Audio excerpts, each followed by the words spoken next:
grade. I wanna know, are you ready to learn? Good morning, fourth graders. Miss Keenan here at school, ready to teach you some spelling patterns for the week. So please make sure you have your interactive notebook. Please make sure you have a pencil, and let's get started. You are going to turn to the section in your notebook that is labeled, hold please, here it is, spelling, pink at the very beginning. We'll turn to a blank page. Turning, there we are. Remember, you're using both sides. So if you have a blank page on this side, use this page. If you don't, use that one. Just make sure you have one. I'm gonna use this side for right now though, even though I have this one blank. Do you see how it kind of bleeds through? I don't want you to get confused, so I'm just gonna use this side. First of all, you need to make sure you have today's date, 10/22/19. Okay, then you are going to write a heading. Today we are learning about adding ing and ed to root verbs. We're going to define a whole bunch of vocabulary, we're going to write down some notes, and then we're going to do an activity that goes with it. So let's get started. Your heading's going to say adding first ed and ing to verbs. Yay. Okay. Remember, at any point if I'm going too fast, you can always pause it. First things first, we're going to define what a verb is. A verb is identified through a raindrop in our parts of speech. So make sure you write the word verb and then a raindrop. The definition of a verb is shows action and is something you do. For example, running, skipping, jumping, talking, burping, farting, brushing, running. I'm pretty sure I've already said that one, but if you can do it with your body, it is a verb. So if you're ever like, I wonder if this is a verb, think about, is it something you can do? Okay? Next, we need to define what ed means. If you're going to add ed to the end of the word, that's going to show that it's in the past. Remember, we have 3 tenses that we've talked about specifically in our editing strategies that talk about the past, the present, and the future. If you add ed to something, that is going to show past. It happens. Notice there, happened in the past. Okay? If you add ing, it is happening in the future. Pretty cool, huh? Okay, next, there are 3 rules that you have to know when you're adding ed and ing to the end of these verbs. So, I want you to draw a line. Okay, you're going to make another heading. It's going to say 3 ed/ing rules. Okay, number 1.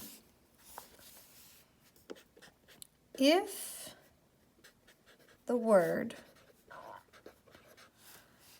ends with a vowel, consonant, pattern, double,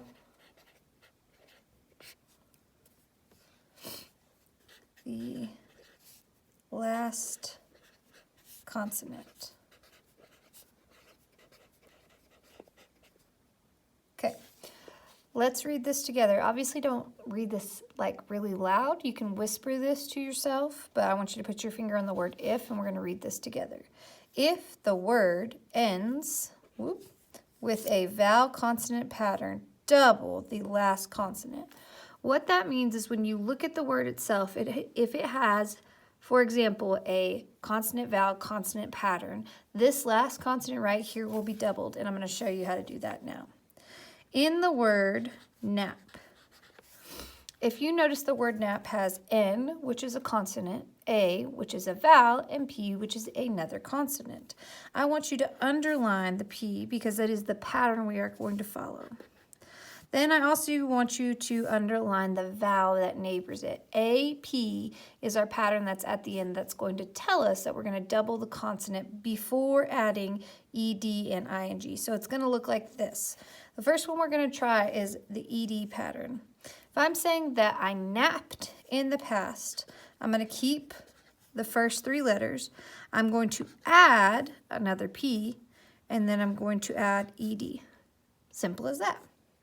Now if I'm going to add the ING pattern, saying it's happening in the future,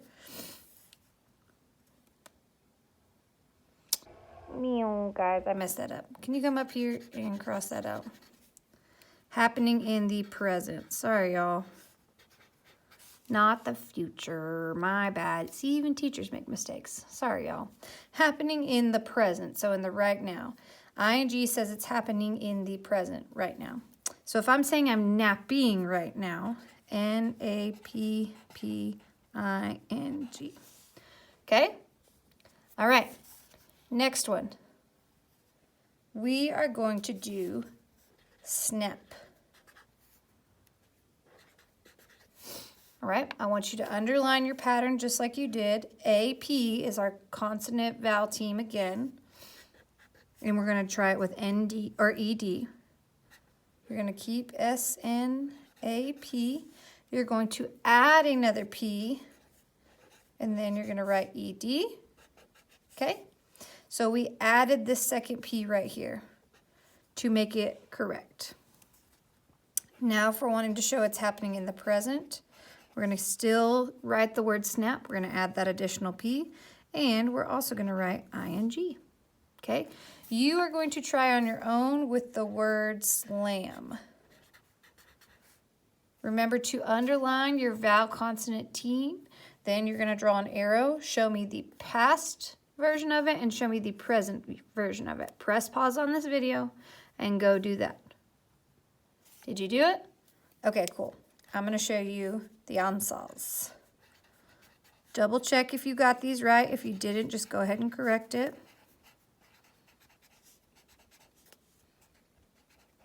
Okay. Slam, slammed, slamming. Sweet. Moving on. All right, rule number 2. Rule number 2 is, I'm going to write it and then I'll read it.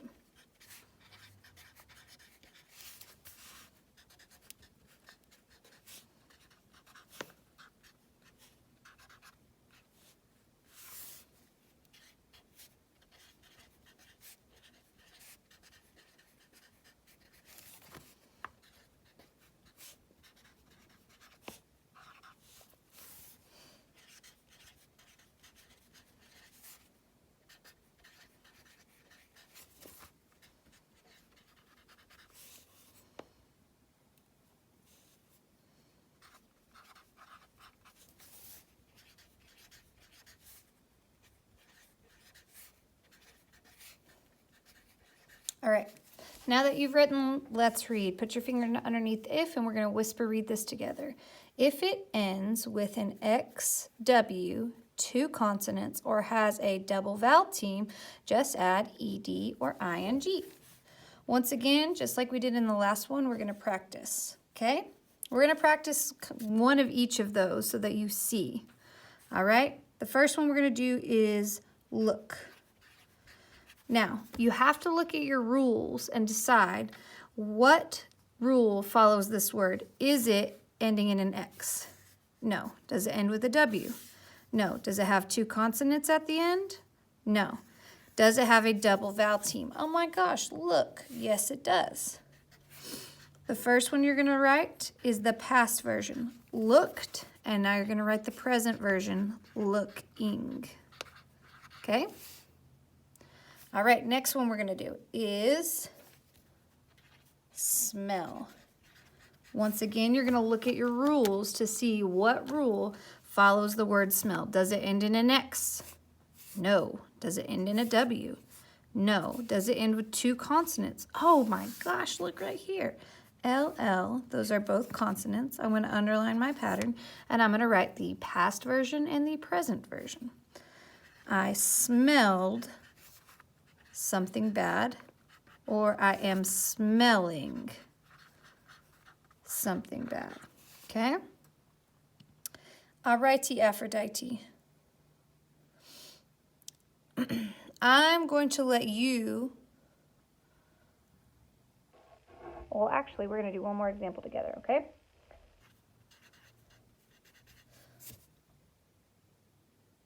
Woo, nope, just kidding. Don't write that. Don't write that. If you did erase it, that was Miss Keenan's bad. Okay? I'm going to give you an example of both of these, and you're going to do both of those on your own, okay? Heel is your first one, and then chunk is your second one. Pause this video now, solve those, identify the rule, and come back when you're done. Oh, hey, you're back. Okay, let me give you the answers to these so that you can double check. It should be healed and healing. Your rule that this follow was a double vowel team here, EA. And the word chunk, it ends in a double vowel or double consonant. Right up here you see if it ends with two consonants. N and K are both consonants. So I would write chunked and chunking. Okay? All right, last rule, number 3. If it ends with a silent E, drop it and add ed/ing. Okay, I'm going to do 2 examples like I did the last time, and then you're going to do the last one on your own. So the rule is, let's whisper read this together. If it ends with a silent E, drop it and add ed or ing. The first one you're going to do is the word bake. Okay, if I want to make the word baked the past tense, I'm going to underline it first, cross it out, and then add my ed to the end. Now I know what you're saying, but Miss Keenan, it already had an E at the end. All I had to do was add the D. I get that, but I want you to get in the habit of crossing it out because it's not always going to be the past tense of it. For example, it will also be in the present tense, which is baking, where you had to drop that E in order for it to make sense, okay? Next one is share. We're going to make it in the past tense and in the present tense. You're going to underline that E, cross it out, transfer it over, add your ed, and then you are, I don't know what Miss Keenan is doing here, y'all. Make sure that you do not add the E to the end here. You crossed it out so that you know all you have to do is add ing. Bake, baked, baking, share, shared, sharing. You have to follow these rules in order for it to make sense. Just a heads up there. All right, last one you're doing on your own. Okay? Pause the video. Solve it on your own. Okay, good, you're back. Remember, cross it out, transfer it over. Chased and chasing. Okay. Now that you have done that, what you're going to do is close your notebook, and you are going to get into the bin that should be on the library next to you, and it has this lovely paper in here. The cool thing about this is this paper looks almost exactly like your homework for the week, so I'm going to kind of give you a rundown of that. First of all, make sure your name is on your paper, first name and last name, or else you get points taken off. Then, look, oh my gosh, Miss Keenan even put a little lovely place for your homeroom name, so you have no excuse not to write it. Okay, here are your rules right here for you to use in case you need them. But what you're going to do is come down here, and you're going to look at your root word. Okay, let me zoom this in a little bit. You're going to look at your first root word, plant. What rule does it follow here? Is it the, if a vowel ends If a word ends with a vowel followed by a consonant, double the last consonant and add ed or ing. No, I see two consonants right here. If the word ends with an X, W, includes double vowels, or ends in two consonants, only add ed or ing. Cool. So I'm going to underline my double consonants here. And I'm going to write the word plant with ed added to the end to show it's in the past. And then planting to show that's in the present. Okay, notice how I underlined right here what rule it follows. I added my ed, I added my ing. Each one of these columns is 5 points. So if you don't have your rule underlined, you lose 5 points for that. If you don't have your word written here with your ed properly and your ing here written properly, you lose 5 points. So make sure that you underline your rule and follow that rule. Okay? Next one we're going to do is hope. What rule does it follow? What letter does it end in? I see an E at the end, so I know I'm going to cross that out. You're going to only add ed. And then on the side, you're writing ing. Okay? Follow your rules for this. Like I said, underline what rule it follows. Write them correctly in each column. After you do the front and the back, you are then going to choose 10 newly generated words with ed and ing endings and make them a sentence, okay? I'm going to choose planted. I planted a flower. Okay? Make sure that it starts with a capital, ends with punctuation. Next, you're going to choose another word. Hoping. My sister is hoping she wins bingo. Period. I used my new word in a full sentence. I want you to underline the word that you use. I know that here it just says pick 10 newly generated words with ed and ing endings, but it's supposed to say at the end and use them in a sentence, okay? You're going to do 10 of those sentences. You're going to generate here. If you have questions, raise your hand and Miss Keenan will help you. Thanks, guys. Love you, mean it. Bye.